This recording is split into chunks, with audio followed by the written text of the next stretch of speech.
हाय फाटल कैसे चोली म्यूजिक बाय नीतीश सिंह फाटल कैसे चोली पवन चोरवा बोलत रहे मोरावा के बोली ए दादा जो पवन चोरवा बोलत रहे मोरावा के बोली हम जान गईनी ननदो तहार फाटल कैसे चोली हम जान गईनी ननदो तहार फाटल कैसे चोली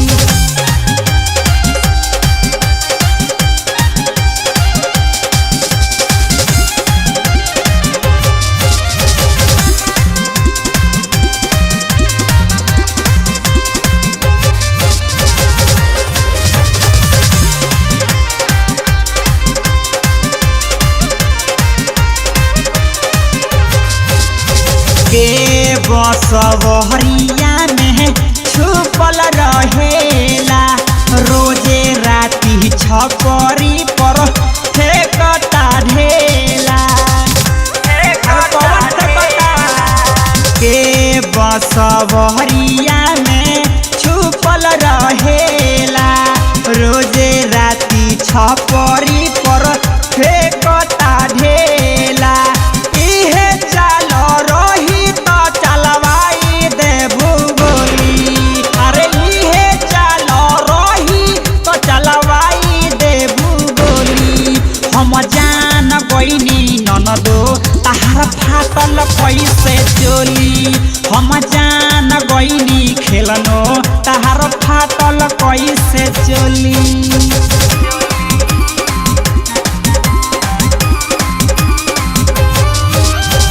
असही बुझाता रखिया बारू रात भर जागल दोल्हा पाती खेलत खेलत भइल बारू पागल असही बुझाता रखिया बारू रात भर जागल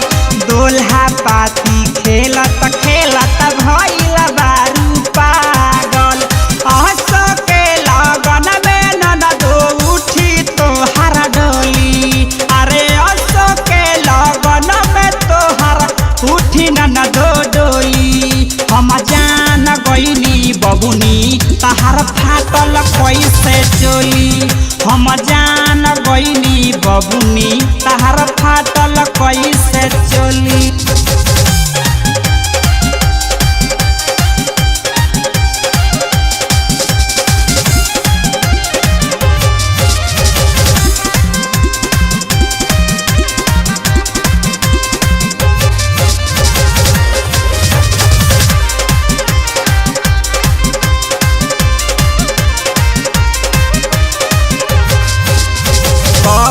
दिन करबू तू असही बहाना लागता सब एही जे लुटवई भूखा जाना दिन तू करबू तू असही बहाना लागता सब एही जे लुटवई भूखा जाना